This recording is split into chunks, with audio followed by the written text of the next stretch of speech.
Many who work in infectious disease knew a pandemic like this was coming. If a really fast-moving respiratory pathogen came out, we wouldn't be able to hold those numbers down. The coronavirus outbreak is spreading across the world. Could it be a coronavirus again? Certainly. We didn't think it would be able to get into people. It didn't look like it was a clear and present danger. Unfortunate. As the number of infection rate increases, people are getting worried. For a disease to become a pandemic, it has to find an extraordinary balance. So where does this current pandemic fall? So the most significant diseases often cause symptoms like coughing and fever that could be confused with other diseases. That's what makes this coronavirus so devious. We are here to help you understand and what you can do during this pandemic. First of all, what is coronavirus? The coronavirus was first discovered in Wuhan, China in 2019. It's officially known as SARS-CoV-2 or Severe Acute Respiratory Syndrome Coronavirus 2. The disease you get when you catch the virus is called COVID-19 or what everyone calls coronavirus. Many countries, including the Philippines, imposed a mandatory community quarantine to prevent the spreading of the virus. We know that you already miss the outside world, But keep in mind that we appreciate your kind sacrifice. Now that you know what coronavirus is, how does it spread inside the human body? Health experts believe that the virus spreads mainly from person to person. When an infected person coughs, sneezes, or talks, droplets containing the virus fly into the air, and anyone who's near to that person may breathe in the virus. A person may also catch the virus if he or she touched the infected person and then that person touched his or her eyes or nose. The virus has now entered the body and continues to find its way deeper. Its main destinations are the spleen, the lungs, or the intestines. The lungs are lined with billions of epithelial cells, which are the border cells of your body. The virus will inject its genetic material by connecting itself to a specific receptor on the victim's membranes. The uninformed cell will start to give new instructions such as copy and reassemble. More and more copies of the original virus fill up the cell until it receives one final order, self-destruct. When the cell starts to melt away, it will release new corona particles ready to attack more cells. The number of infected cells grows aggressively. After 10 days, millions of body cells are infected and billions of viruses swarm the lungs. After the corona has invaded the cells, it will now start to form a real beast on your immune system. Your immune system functions by protecting your body against diseases. However, it can be pretty risky to yourself. Why? As immune cells enter your lungs to fight the virus, corona infects some of them, which creates confusion. Our cells communicate with each other through tiny information proteins called cytokines. Its role is to control every important immune reaction. Corona causes the infected cells to overreact, which settles the immune system into a fighting mode and calls the presence of more immune cells. Two kinds of cells inflict havoc. First are the neutrophils, which are great at killing our cells. As they enter, thousands of them pump out enzymes that destroy a lot of cells, thinking that they are their enemies. The other type of cell is the killer T cells, which gives an order to the infected cells to commit suicide. An ever-increasing number of immune cells show up. The more harm they do, the more solid lung tissue they slaughter. Things may get terrible that it can lead to lasting, irreversible damage that prompts lifelong incapacities. Currently, there is no vaccine to prevent this coronavirus disease, but we can do something to protect ourselves and the others from the virus.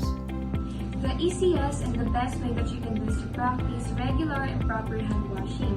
Wash your hands frequently with soap and water for at least 20 seconds. Use a hand sanitizer that contains at least 60% alcohol if soap and water are not available. Make sure to apply an amount enough to cover all the surfaces of your hands and rub them together until it feels dry. Avoid close contact with people who are sick. Observe social distancing by maintaining at least 6 feet distance, but it is much better to stay at home. Use a clean face mask when you have to go out in public, such as going to a grocery store or picking up other essentials.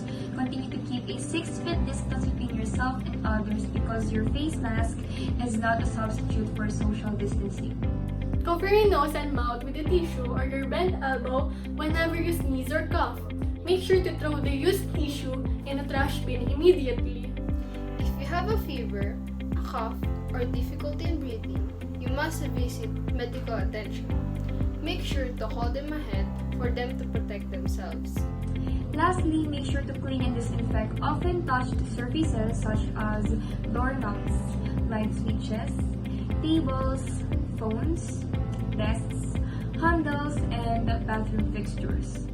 I hope you were able to give you enough information On how you can protect yourself and prevent the spread of the virus. Remember to don't panic and wash your hands often. We know that the coronavirus spreads rapidly and it is contagious. There are two futures for a pandemic similar to corona, fast and slow. This future will rely upon how we all respond to it in the early days of the outbreak. what is a fast pandemic. For a fast pandemic, the infection rate grows in a short period but it doesn't last for a long time. Since it spreads quickly, a lot of people get infected at the same time, and resources such as medical staff and equipment will not be enough to handle everyone. And as more health workers get infected themselves, the capacity of healthcare system falls even further. As you can see in the graph, in the first month, many people were infected already, and the infection rate will grow even further in the second month, reaching its peak. As it reached its peak, the number of infected people decreased continuously in the third month. Since there is a control already in the fourth month, the number of infection rate is already gone. Meanwhile, what is slow pandemic? In a slow pandemic, the number of infected people spreads slowly, yet it still lasts for months. Since this pandemic is controlled accurately, the number of resources and medical staff are enough to handle all patients. As you can see, in the first month, the infection rate is low. In the next month, the number of infected people increase and there's a possibility that this is the highest peak already. That's why in the third month, the number of infection rate starts going down. In the next month, the number of infected people continues to slow down, yet the pandemic may still exist. If both fast and slow pandemics are in a single graph, we can see that the infection rate for a fast pandemic grew rapidly and a big difference can be seen in each month, but it didn't last for a long time. However, for a slow pandemic, we can notice that there are only a few differences in each month, yet it will last longer than the fast pandemic. But always remember that a second wave may exist and there's a possibility that a virus can mutate, which can lead to much bigger problems. As long as we are required to stay in our homes, we should do so.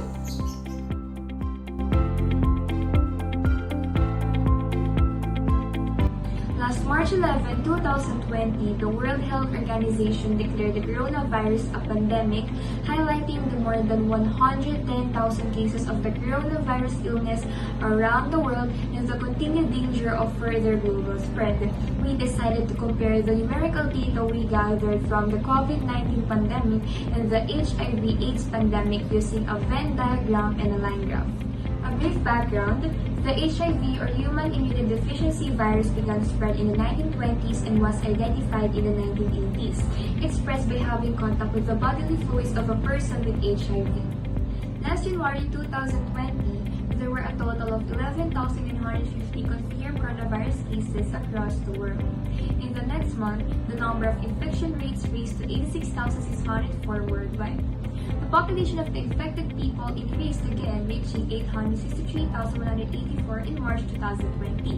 As of April 2020, 3,299,603 people were infected by the coronavirus disease, and there were 3,217,264 confirmed coronavirus cases worldwide as of May 8, 2020. On the other hand, there were a total of 24,900,000 confirmed HIV/AIDS cases across the globe last 2000. In the next 5 years, the number of infection rates reached 28,500,000 worldwide. In 2010, 31,700,000 people were infected by the disease. The population of the infected people in 2015 increased to 35,600,000, and approximately 37,900,000 people were living with HIV in 2018 across the world. Last May 8, 2020, 270,720 people died from the coronavirus disease, while more than 36 million people died from HIV/AIDS since 1981. Lastly, the USA has the most number of confirmed cases of the COVID-19 disease, having 1,292,623 cases as of May 8, 2020. Meanwhile, an estimated 20.6 million adults in Eastern and Southern Africa are living with HIV in 2018. Therefore, HIV/AIDS is more dangerous than coronavirus since the infection and death rate recorded for the HIV/AIDS pandemic is much higher than the COVID-19 pandemic. But here's a piece of good news. More than 50% of the people received treatment and cure from both diseases. In January 2020, 243 people got cured of the coronavirus disease. In the next month, 42,230 people recovered from the virus.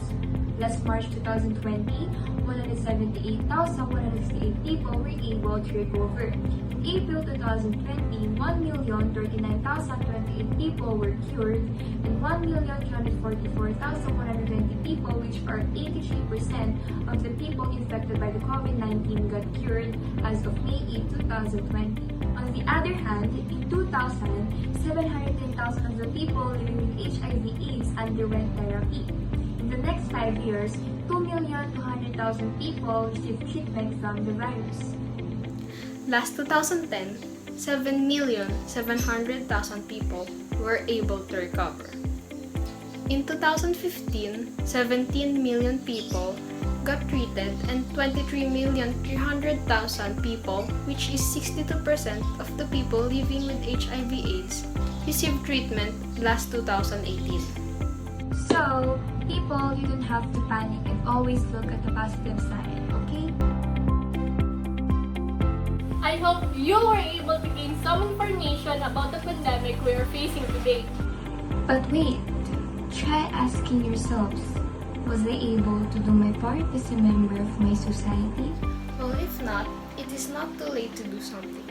People, we need your cooperation. We need you to collaborate and help our nation. Just like what Helen Keller said, alone we can do little, but together we can do so much. During this pandemic, cooperation and collaboration really matter, for there are no problems that we cannot overcome if all of us are in this battle together. Everything is possible when we cooperate with others. It is not my fight, it is not yours alone, but it is on us. It is our fight together. Cooperating and collaborating won't bring harm and danger to you. It is not only you who will benefit from doing it, but also to everyone around you. It is not just you who will grow, but also our country. As a part of the youth, we can always do something during times like this. First, we should always follow what the government and the health officials have implemented us to do. We should always do our part as a citizen by donating and seeking opportunities to volunteer in our community.